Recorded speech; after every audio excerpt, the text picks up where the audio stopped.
नमस्कार, स्वागत है आप सबका नारद टीवी पर। दोस्तों, हमने पिछले दिनों आपसे ये वादा किया था कि हम जल्द ही रामायण में जामवंत की भूमिका निभाने वाले राजशेखर जी का इंटरव्यू लेकर आएंगे। इसी सिलसिले में नारद टीवी की टीम पहुंची राजशेखर जी के गांव हरिहरपुर, जो कि भदोही जिले के सुरयामा कस्बे के पास स्थित है। राजशेखर जी ने अपने जीवन के संघर्ष की कहानी एवं रामायण की शूटिंग के दौरान के कुछ दिलचस्प किस्से नारद टीवी से साझा किए। ये उस इंटरव्यू का पहला पार्ट है, जिसमें हम राजशेखर जी के निजी जीवन से संबंधित कुछ बातें जानेंगे। तो इस वीडियो में शुरू से अंत तक बने रहिए। ये वीडियो आपको काफी आनंदित करेगा।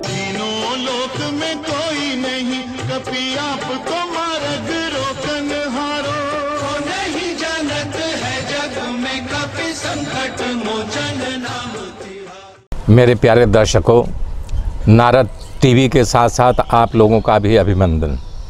मैं श्रीकांत राजशेखर उपाध्याय। मेरा जन्म इसी गांव में हुआ है। हम 3 भाई और 3 बहन। सबसे बड़े हमारे भाई लक्ष्मीकांत उपाध्याय, इसके बाद दूसरे नंबर पर मैं, तीसरा हमारा छोटा भाई कमलाकांत उपाध्याय। हमारे पिताजी जमींदार थे। आज भी हम लोगों की ज़मींदारी है, खेती बाड़ी है, आप लोग देख ही रहे हैं। हमने पढ़ाई काल में ही 7वीं 8वीं क्लास जब था तो स्कूल का प्रोग्राम जाता था Banaras middle school, Sevashram inter college के बगल मिडिल स्कूल था, वहाँ से प्रोग्राम किया था। जादूगर का मैंने रोल किया था। इतना बेहतरीन मैंने अदाकारी की तो मुझे बहुत सारे शाबाशी, बहुत सारी बधाइयाँ मिली। तब से मेरे मन में घर कर गया कि मेरे अंदर एक करैक्टर जी रहा है जिसे मुझे उबारना है। पढ़ाई के साथ साथ हमारी मनोकामना, हमारी अभिलाषा बढ़ती गई।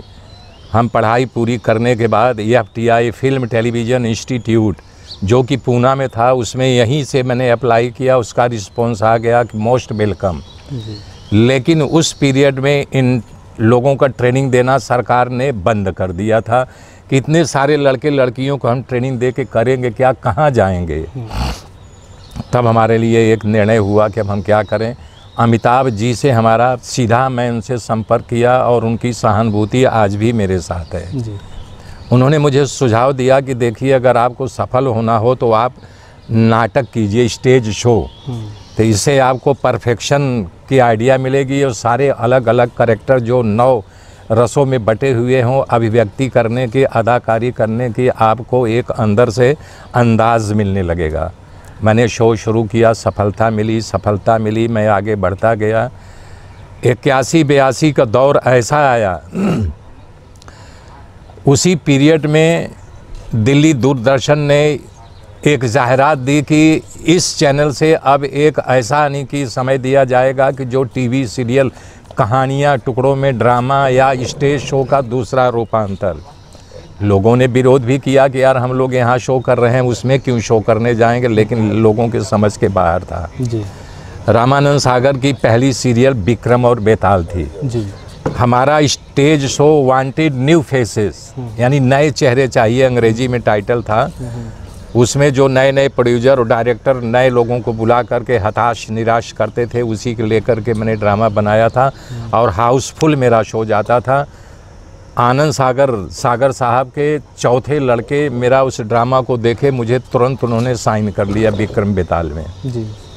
मैंने राजकुमार का रोल किया था। उसके बाद वो प्रभावित होकर एक के बाद कई रोल दिया। आखिरी पंडित का रोल था। कोई उनके पास ऐसा कैरेक्टर नहीं था जो सही उच्चारण करे या पंडित का जो ब्राह्मणों का शब्द लिपि होती है वो शुद्ध बोल पाएँ। चूँकि मैं जनजात ब्राह्मण था, मैंने वो उच्चारण किया, उन्होंने मुझसे ही करवा लिया। फिर उनकी एक सीरियल आई सुबह। उसके बाद एक शोभा त्रिपाठी अपने इसी लखनऊ थी, उनके पिता एसपी थे, रिटायर हो चुके थे। उनकी लड़की वहाँ गई थी स्ट्रगल करने, उसकी 2-3 सीरियल पास हुई थी। सोनू और मोनू, जहाँ चाह वहाँ फिर मिलेंगे, वो सब का हीरो मुझे बना दिया था वो लड़की ने। हालांकि आज शादीशुदा घर परिवार वाली है और विदेश में जा बसी है। तब इनका रामायण का दौर शुरू हुआ तो उसमें अच्छे अच्छे कलाकारों को हम लोगों का बैच बना हुआ था। विक्रम बेताल से अरुण गोविल भी थे, सुनील लहरी भी था, विजय अरोरा भी था, दारा जी भी थे, मूलराज भी थे, मैं भी था, दीपिका भी थे, यानी सारा ग्रुप जो रामायण में था वो विक्रम बेताल में ही था। तो बस वहीं से लोगों का सिलेक्शन होना शुरू हुआ। मेरी आवाज़ बहुत भारी है, अब तो मैं बुज़ुर्ग हो गया, लेकिन उस पीरियड में हमारी आवाज़ गूंजती थी। तो उन्होंने मुझे सुझाव दिया कि पहले विभीषण का रोल मिला था, बोले राजशेखर इसमें तुम्हें चेहरा जरूर दिखेगा लेकिन नाम नहीं पाओगे, लेकिन ये कैरेक्टर जामवंत अगर तुम कर लोगे, तुम अपने बलबूते विख्यात नहीं विश्व विख्यात हो जाओगे। उनकी वाणी अक्षर सह सही निकली। जैसे जैसे ये टीवी पे आना शुरू हुआ, हमारे दर्शक हमको लाइक करते गए।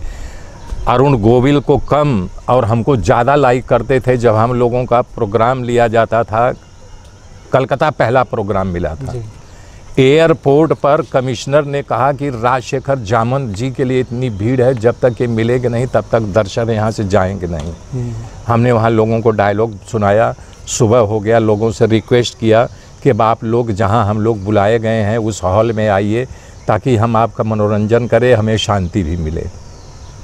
पॉपुलरिटी बढ़ती गई। इसके बाद कई सीरियल, संजय खान से भी हमारी मुलाकात हुई, आत्मा राम ने भी काम दिया, पार्थो घोष ने भी काम दिया, जितने बड़े बड़े नामी डायरेक्टर, मनी कौल, शाहरुख खान हमको लेके एक सीरियल बनाए थे इडियट, शाहनवाज भी था उसमें जी। और हम उसमें पागल थे। एक गूंगा था, उसमें एक लड़की बड़े घर की रहती है लेकिन वो गरीबी रेखा चेक करने आती है, गरीब होता क्या है। तो हम दोनों दीवानगी दिखाए। वो लास्ट एपिसोड था यू आर बोथ इडियट, यही टाइटल था, तुम दोनों इडियट हो, न तुम गूंगे हो और न तुम पागल हो, बाय बाय टाटा। वो चली जाती, हम लोग खड़े मुंह देखते हैं कि हमको बेवकूफ़ बना गई। ऐसे ऐसे दौर चलता गया, तमाम सीरियल आती गई। फिर वहाँ से मैं थोड़ा कन्वर्ट हो गया, अध्यात्म जगत की ओर मैं मुड़ गया था। हालांकि मैंने बहुत कुछ पा लिया उसमें, बहुत कुछ पाया, खोया भी, लेकिन आज भी मुझे लाइन से हमें इंडस्ट्री छोड़ी नहीं है। हमने निर्माण भी किया है, 4-4, 5-5 सीरियलों का निर्माण किया। अभी हम निर्माण करने की तैयारी में हैं और आज भी मुझे अच्छे से अच्छे रोल आते रहते हैं। अभी यहाँ हरिहरपुर बैठा हूँ, एकता कपूर की सीरियल नागिन में मुझे 7 दिन के लिए यानी कि बुलावा आया था कि राज जी आप आ जाइए, आपकी ज़रूरत है। बोला नहीं देखिए मैं नहीं आ पाऊँगा, मैं यहाँ यूपी में हूँ अपने गांव में, और फ्लाइट के आने जाने के भाड़ा नहीं कि 15,000, बोले आधा हम शेयर करेंगे, बोले मैं आ ही नहीं पाऊँगा। तो ऐसे ऐसे रोल ऑफ़र आते रहते हैं, करता रहता हूँ। और बाकी तो आपके अनुराग जी के साथ मैं मिल कर के कुछ करना चाह रहा हूँ। ये हमको इन्होंने बोला है कि गुरुदेव आप हमारे लिए कुछ बनाइए, हम आपका योगदान करेंगे ताकि यहाँ से एक लोगों को नए दिशा दें, नए लोगों को जोड़ें। इनकी यानी कि आंतरिक इच्छा है कि मैं बड़े पर्दे और छोटे पर्दे दोनों की एक भोजपुरी फिल्म बनाऊं। हमने इनका स्वागत किया है, बुलाया है।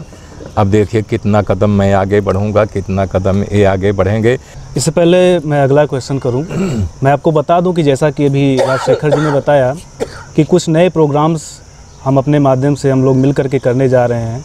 वो प्रोग्राम्स हैं, कुछ धारावाहिकों का निर्माण राजशेखर जी ने किया हुआ था। संत नरसिंह मेहता, हरिश्चंद्र तारामती और सत्यनारायण की कथा। किस ईयर में? ये सन 2004-5 में मैंने किया था। आस्था चैनल पे टेलीकास्ट हुआ था। मैजिक चैनल, अब उसका नाम बिग मैजिक हो गया। और तमाम चैनलों पर जैसे यूट्यूब पे है, एक भोजपुरी नामा पे भी आया था।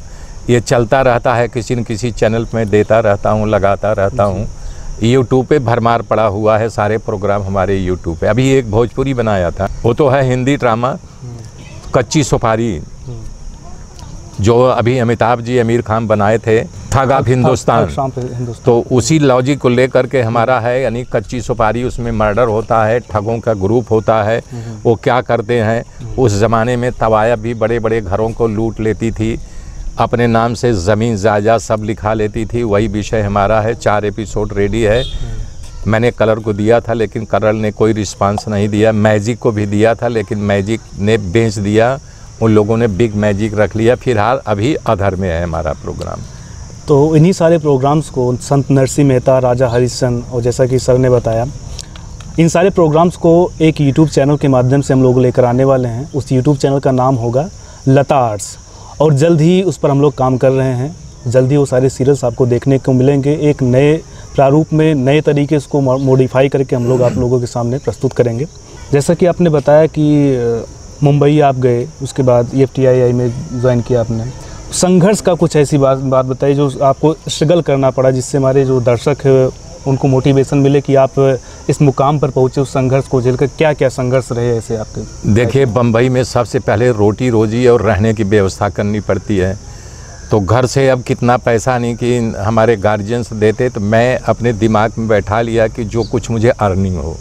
मैंने सिक्योरिटी चलाई थी, वॉचमैन, जो building, factory, godown, cinema, XYZ हर जगह हमने वॉचमैनों की सप्लाई करके अपने आप को वहाँ नहीं कि स्थगित करने के लिए, या उस मुकाम से मैं हिल न पाऊँ कि रोजी रोटी मिलती रहे।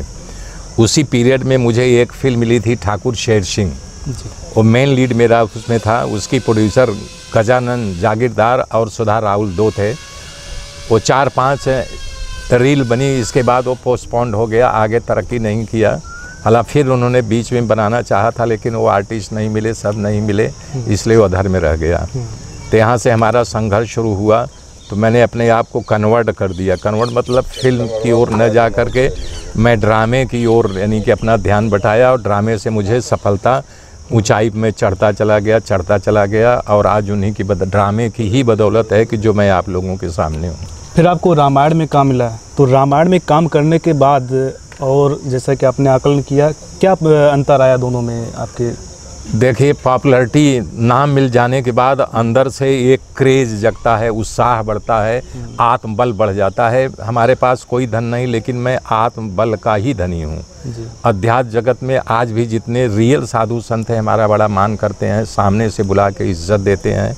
मैं इतना जानता हूँ कि वाकई जो हमारी अंदर की आत्मा बैठी हुई है, पिछले जन्म का मैं कोई साधु संत ही था कि जो विलक्षण लोग बैठे हैं तुरंत मुझे अपनी ओर आकर्षित कर लेते हैं।